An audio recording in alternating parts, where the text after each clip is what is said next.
తీసేస్తాను, వాళ్ళు తీసుకున్నారు ఫోటోస్. ఇప్పుడే తీసుకో, ఎవరికి ఇచ్చేసి తీసేయండి మన వాళ్ళు ఎవరికి.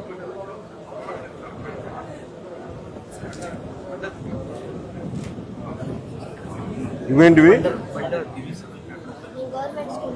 మీరు గవర్నమెంట్ స్కూలా?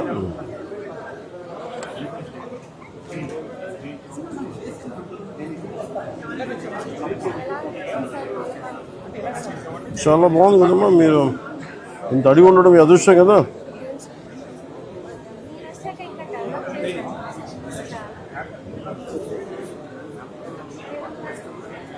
చెట్టు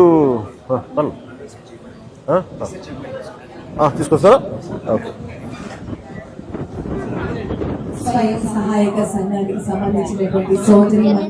ఇప్పుడు మన ఆంధ్రప్రదేశ్ రాష్ట్ర గౌరవ ఉప ముఖ్యమంత్రి వర్యులు వారితో కలిసి మరి సీడ్ బాల్స్ని తయారు చేసేటటువంటి కార్యక్రమంలో పాల్గొంటారు.